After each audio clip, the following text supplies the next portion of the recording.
What's up, everybody? I hope you're doing well. I was looking back and noticed it has been a year since the last time I did a reaction video to therapists in media, and it's a holiday week this week. I think it's time. It's time. We're gonna do a reaction video. Kind of live under a very large rock when it comes to a lot of pop culture, especially TV and streaming. So whenever someone says, "Hey Marie, can you react to the therapist in this show or in this movie?" Not only is it quite common for me to have not watched said show or movie, it's also quite common that I haven't even heard of the show or movie. But I really like reacting to therapists in fictional media. I think it's so important that not only therapists are visible in media, but also that they're portrayed in a relatively positive and somewhat accurate light. And of course, we expect there to be some level of like Hollywood magic, artistic expression, so that it's not going to be exactly like a real therapy session. But, I would like to get a sense that the writers who wrote that therapist have seen their own therapist themselves or consulted with a real therapist when they wrote that therapist into the script. And I'm not always confident that that happens. So since I live under a rock and I needed some help finding which therapist to react to, I did a Google search for therapists in media. And the very first blog or article that popped up in the search results was titled 10 TV Therapists Who Got It Right. And as I scrolled through this list of TV therapists, at least half of them were ones that were from shows I hadn't even heard of. So I really appreciate that this list has sort of compiled all these therapists for me. And it also includes little video clips of each therapist that it refers to. So for today's episode, I thought it might be fun to run through this list of 10 TV therapists and see if they did get it right, because the blog post is titled 10 TV Therapists Who Got It Right. So I'm curious. Did they get it right? I don't know if all 10 are going to make it into this episode because I also am on a time crunch. So there can always be a part two. But let's get into it. The first therapist in this article is Dr. Melfi from The Sopranos. Now, I've heard of The Sopranos, and I'm pretty sure based on how other people talk about it, it's a show that's kind of a big deal, but I've never seen an episode of it in my life. Please don't come for me. I live under a rock. So let's read the little blurb that the author of this article says about it. Dr. Melfi, played by Lorraine Bracco, was in the unenviable position of helping to maintain the mental well-being of reputed mob boss Tony Soprano on HBO's The Sopranos. Wow, I really lived under the rock. I did not know that. Tony began seeing Dr. Melfi after having a panic attack in the very first episode of the series. Through her firm but non-judgmental style of psychoanalysis, Dr. Melfi was able to penetrate the wall of defense. That was an interesting Freudian just very careful about therapists using the word penetrate. Anyway, we're just not even, I'm going to keep going. I haven't even reacted to the episode yet. Dr. Melfi was able to penetrate the wall of defenses that Tony originally approached their sessions with, and the mobster began to confide in her things that he had never shared with his closest confidants or his family. And there's a video clip here. What kind of mental stuff would cause a backache? Very intriguing. Let's watch this together. Let me ask you a question.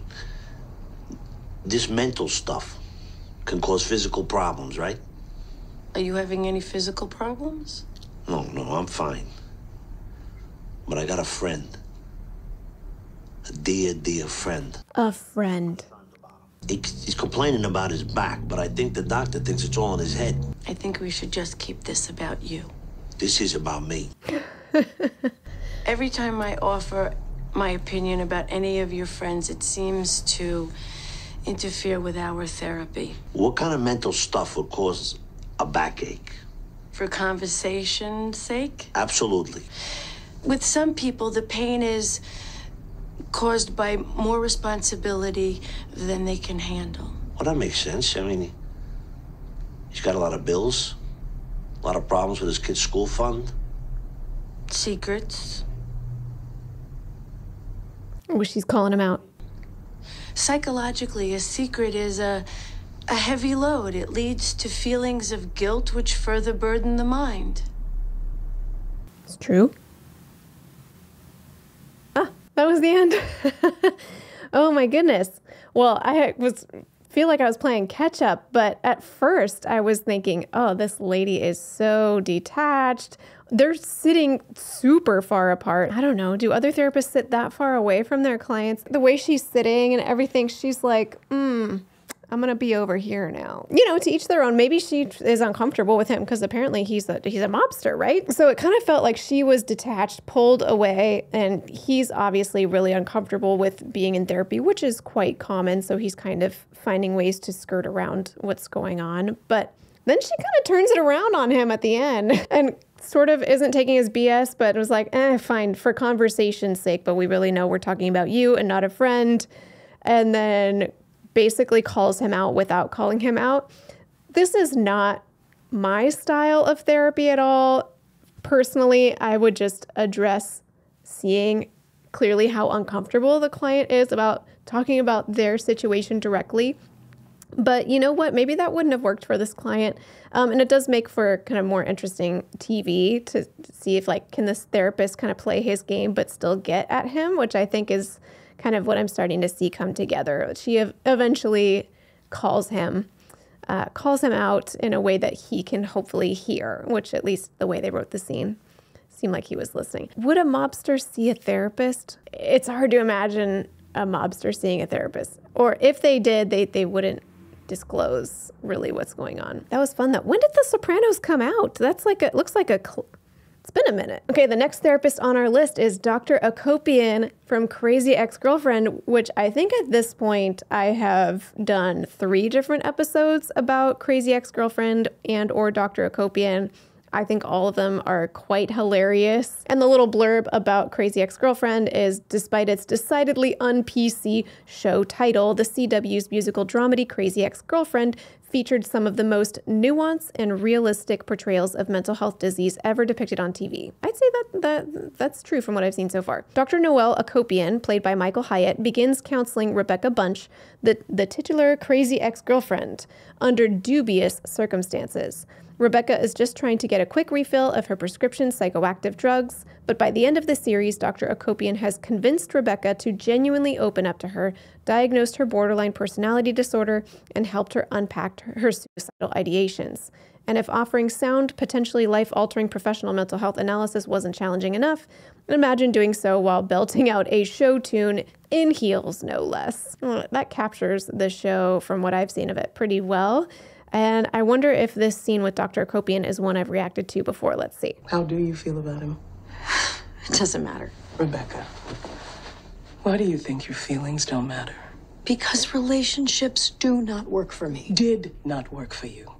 You're a different person than the last time you tried. No, I'm not. You need and deserve love. It's okay for you to have it. No, I can't. I can't. God, you don't understand. This is a dynamic I don't get into with my clients. It doesn't mean that you can't ever get into this dynamic, but we're in this situation where clearly as the viewer, we're bought into what Dr. Akopian is saying. Like, of course, Rebecca Bunch deserves love. She's maybe holding on to a narrative that's not quite accurate about herself. And so Dr. Akopian is trying to convince her, saying, you deserve love, and trying to like shove it down her throat. And they're essentially getting into an argument about it. They're just not yelling. But this is kind of a power struggle, and I'm not particularly interested in doing this unless I'm seeing somebody potentially step into something quite dangerous, like a life-threatening situation or something that's escalated to a more urgent level. Then I might be quite clear about my concerns. If I was presented with a client who's stuck on an old narrative that it's not accurate, or, you know, it's holding some negative, you know, catastrophic belief underneath it, then I'll just notice that out loud. Like, oh, that's, you know, it's really interesting that you seem really bought into this belief that you're not able, it's never going to work out for you, or you're not able to find love. You know, that really stands out to me. What do you think's going on there? I mean, there's a lot of different ways to approach it. That's just one, but I'm not going to just immediately push back. Even though it's really clear, like the way she leans in, like Dr. Akopian clearly cares. And I think that helps kind of highlight a key distinction between like a really good friend and a really good therapist. At least in this moment, it's not quite A+ therapy, in my opinion. It's being a really good friend. This is what we do. with people that we care about in our personal lives. So it kind of makes me wonder, like, if the character of Dr. Akopian is maybe a little bit overly personally invested in Rebecca, more like a friend. I could be wrong, but that's kind of the vibe I'm getting. What don't I understand? I don't want to die, okay? If I try with Nathaniel, something will happen, okay? He'll go to dinner with a friend and he won't answer one of my texts, or he'll go on a trip and he won't call me enough. And I know what I'm capable of when I feel abandoned. I can go to a really dark place, and it's a place where I can hurt myself. And I never want to be in that place again, ever. I love seeing this because I actually haven't seen this scene, and it must come from one of the later seasons of Crazy Ex-Girlfriend, and I've only seen scenes from the earlier seasons. The most recent Crazy Ex-Girlfriend song that I reacted to was the one where Rebecca Bunch first receives her diagnosis of borderline personality disorder. And in this moment, they're capturing so well one of the key features of borderline personality disorder and how it feels to go through an experience where when you feel abandoned and you're living with this diagnosis, it can genuinely just take you over the edge and feel like it is the end of the world. And something that I really love about how they're presenting this is it's clear from this moment that Rebecca has done a lot of work already, the character, in understanding her diagnosis, how it affects her. So she's speaking about it a little bit standing outside of herself and saying, hey, I know how this can go for me. I know how my mind and my body react when I'm presented with this very challenging situation. And that's a really great insight. She has a lot of self-awareness and being able to almost separate herself a little bit from what we might call a symptom, rather than feeling like it is the truth that she's been abandoned or that sort of thing. So kudos for how they wrote her character development. Rebecca, that fear is always going to be there. But as a person who has known you for a long time, you're more stable and self-aware than you were. And you're a loving person who deserves love.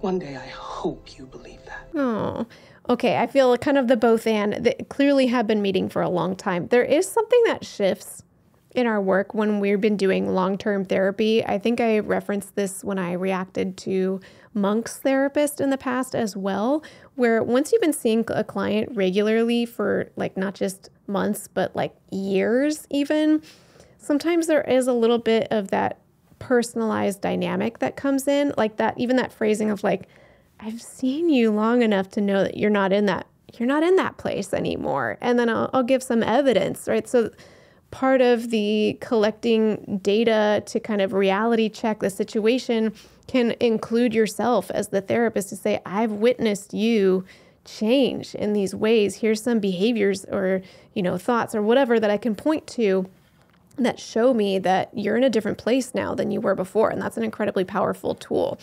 Even with that said, I am kind of getting that like, ooh, she's very personally invested.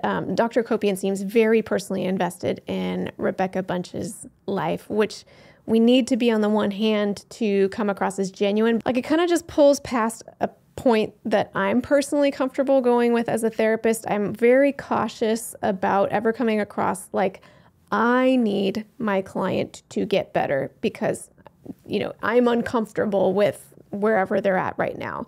It needs to stay at the realm of, I'm here to support you getting to where you want to go and using whatever tools I can to support you. But I am not the one who's needing to benefit from you getting to where your goals are.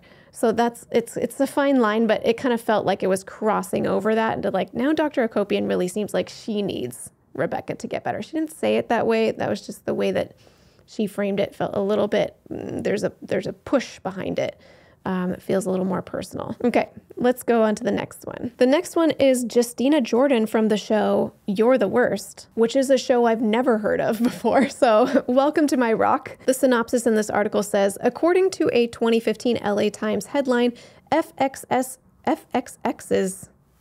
Is that supposed to be FX's? Or is there another channel called FXX? Okay. We're not going to go down that rabbit hole right now. The show You're the Worst once aired, quote, the best depiction of clinical depression ever. Wow. The article refers to an episode in which one of the show's leads, Gretchen, played by Aya Cash, reveals her clinical depression diagnosis to the audience for the first time. When Gretchen finally seeks therapy for her depression in the following season, the show continued to garner awards and praise for its handling of mental illness, including an equally compelling portrayal of another character's PTSD. Psychotherapynotes.com says, quote, unlike how comedies usually handle therapy, here the therapist, played by Samira Wiley, holds boundaries, genuinely helps, and still shows that she's a human being. It's mostly Gretchen's anxieties about therapy that are played for laughs rather than the therapy itself. Well, I'm intrigued. Let's watch this little clip. Hold on, pausing. They have this loud clock ticking in the background. And I used to have a ticking clock in my office, and there was a client that expressed how distracting it was when there were moments of silence. And so I upgraded my clocks. You know, they have analog clocks that have no ticking sound. They still have a second hand. They just spin smoothly rather than ticking. So highly recommend, 10 out of 10. Gretchen, there's a topic we haven't broached yet. How you seem to only own one pair of jeans? You've been so focused on Jimmy's dad. Has that stirred up any feelings about your father?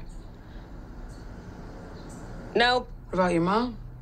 Have noticed some tension around the subject? Tension? My mom's a baller-ass boss. End of story.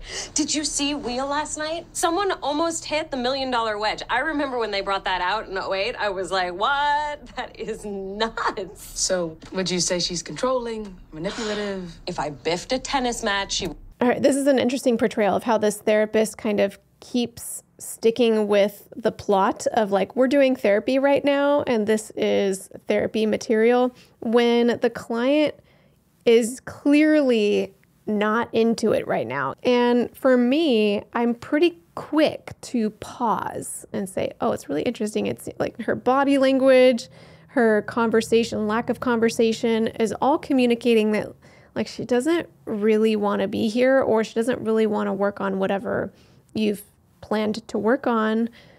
It's much more helpful to me to just acknowledge that out loud. It doesn't have to be a call out or a judgment. It's just a noticing of like, hey, we had talked about focusing on this, but I'm noticing kind of these different signs that are kind of showing you're not really into it. Can you tell me what's going on? Or is there something coming up for you? And again, that curious exploration, kind of like gently and curiously calling out the elephant in the room rather than just continuing to stick with the agenda, because it's clearly not working.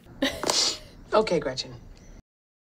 Obviously not working. The defensiveness, the mid-session naps, the things you're writing on the bathroom stalls, the name-calling. Oh, see, that one's on you. You let a dog on the bed once. No one is forcing you to be here. Are you firing me?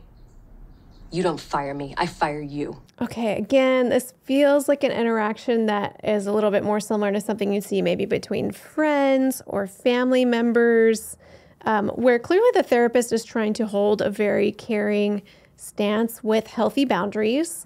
But the way that the therapist is advocating and communicating for those things isn't super therapeutic. It's just more like human, which part of being a therapist is being human, but we have skilled training in using different techniques than the everyday person would use, even somebody who's quite stable and able to, not blow up when provoked and all of those things, just otherwise wouldn't know to use without the special training. So personally, for me, there was a power struggle in here. I kind of want to go back and watch this section again. Okay, Gretchen. This is obviously not working. The defensiveness, the mid-session naps, the things you're writing on the bathroom stalls, the name-calling. Oh, see, that one's on you. You let a dog on the bed once. Yeah, so the therapist is actually now moving towards the approach that I was bringing up earlier rather than just sticking to the script. But it feels like the pendulum swung all the way the other way. Like the therapist is saying, like, this is obviously not working, which is not a helpful thing to say. Some people might say they're just kind of calling it what it is, but the phrasing of it is quite different than I would like to use, that I wouldn't say this is obviously not working, because that feels like an attack. It feels like I'm doing my work and you're not getting better. It's not working. And so anyone would respond in their kind of whatever their version of fight, flight, freeze looks like. And we see that happen from the client here. I would much prefer to be gentle and curious about it. I feel like I'm a broken record now. How many times have I said gentle and curious today? To say, I'm noticing I keep kind of coming back to some of the things that we had planned to talk about. And I'm noticing, though, that there's some signals that maybe this isn't quite right. Can you help me see what I'm missing? Because I noticed you've been falling asleep. I saw what you put in the bathroom, whatever else was on the list.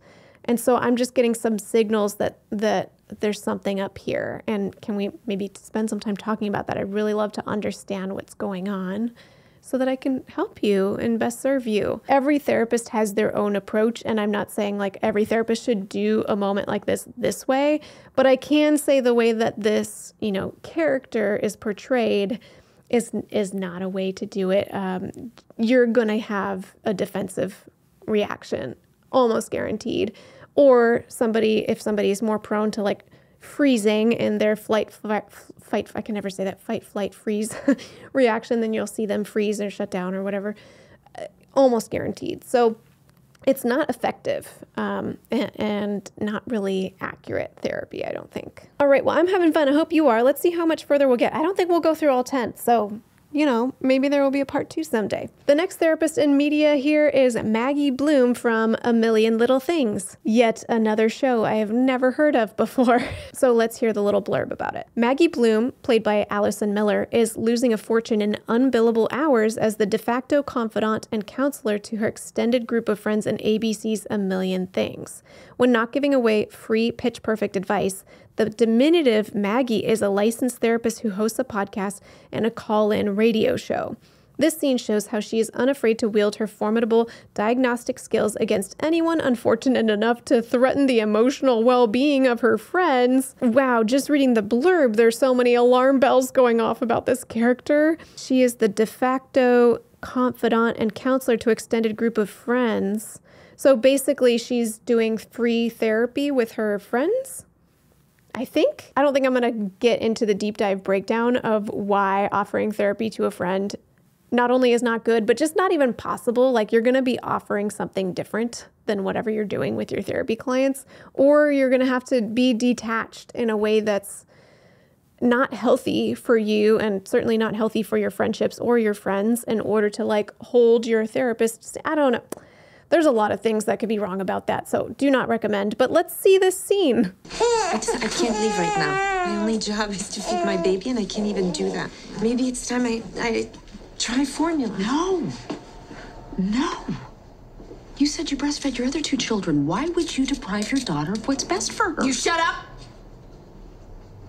Excuse me, are you talking to me? Is there anyone else in the room who needs to shut up? No, shut your face. She's trying. She's been trying for the last 2 days, and that entire time you've made her feel like she's a bad mother just because she can't breastfeed her baby.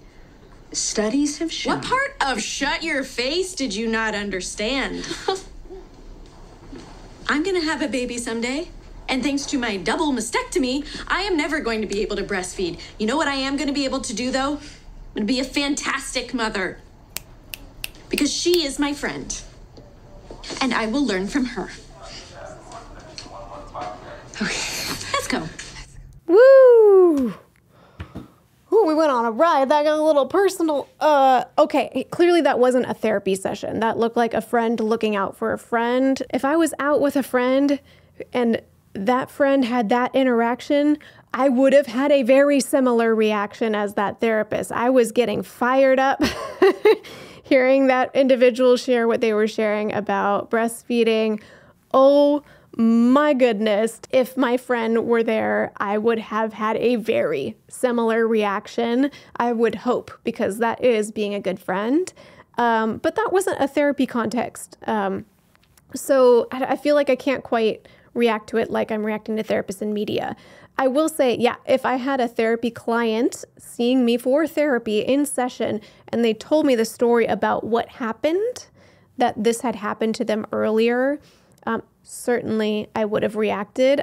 Rather than reacting just sort of unfiltered like we just witnessed, I would probably preface by saying, like, I have to be honest, like, that is an upsetting interaction that you just had. Like, and sometimes I'll self-disclose, like, I felt myself kind of getting heated just hearing that, or I got goosebumps, or there's like these little self-disclosures that I'll give to clue in, like, oh my goodness, I am reacting to that for you, without it feeling like now I'm escalating and, I need to kind of have my moment when really this is my client's time. But still, that's not what they were depicting. So it makes me curious, like, does this show depict traditional therapy sessions, or is this just a friend? I don't know, because I don't know the show. I've never heard of it. Let's see if we can squeeze in one more for today, okay? Oh, Dr. Frasier Crane from Frasier. Now, this show I have watched only because it would be on, like, in the background in my household growing up.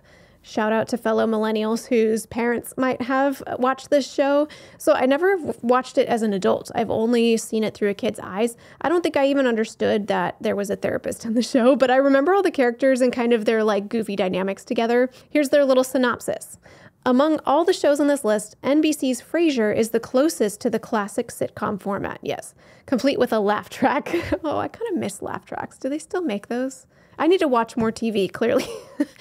Despite its old-school approach, the wisdom and thoughtfulness at the heart of the show endures, enough so that a series reboot is in the works for 2022. Oh, this is an old article. Episodes usually focus more on the private life of Dr. Frasier Crane, played by Kelsey Grammer, but the psychotherapist's brilliance was often on full display as he dispensed advice on the radio college show he hosted for Seattle's KACL. Though it was a less than ideal platform for thorough psychological analysis, there was no shortage of breakthroughs with his callers, as seen in this clip with his producer, Roz, played by Perry Gilpin. I do remember the radio show. I think I just didn't realize that he was a therapist. And immediately before playing the clip, it's sort of like a therapist giving advice on a radio show. Ooh, that is a fine line, because you can say this, this doesn't constitute clinical advice, give your disclaimers, but we'll see, I guess. But it sounds like they're giving therapeutic advice, like over a quick phone call, essentially. That's also publicly, like, anyone can be listening into the radio show, and then there's HIPAA, so there's issues, but it's a show, it's fiction, let's just watch it and see what happens. 5 seconds. Hello and welcome back to the Frasier Crane Show. We are broadcasting today from KQZY in beautiful Spokane. Let's go to the phones. Hello, caller. I'm listening. Hi, Dr. Crane. My name is Roberta, and I'm afraid of the dark.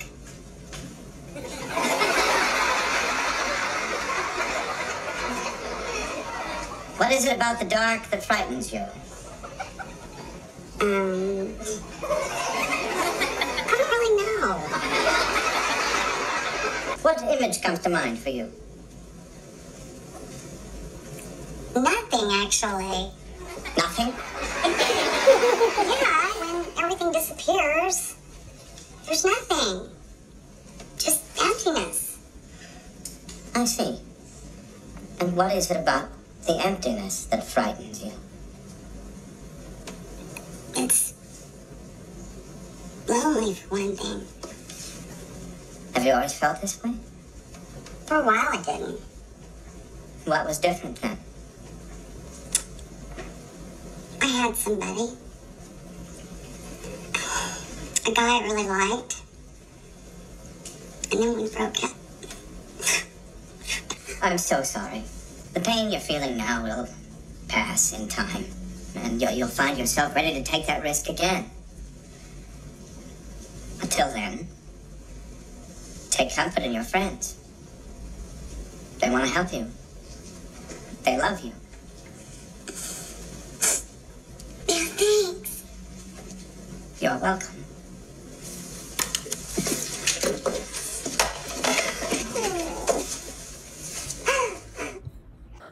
We're getting this theme in these episodes where that one was clearly just a friend helping a friend. they were kind of, it was a joke for a while until they clearly struck a chord. And the moment where they struck a chord was he was just asking, wondering, curious questions, which when somebody's in, I call it like they're in the I don't knows, like, I don't know, it's just, I don't see anything. I don't know. It's dark.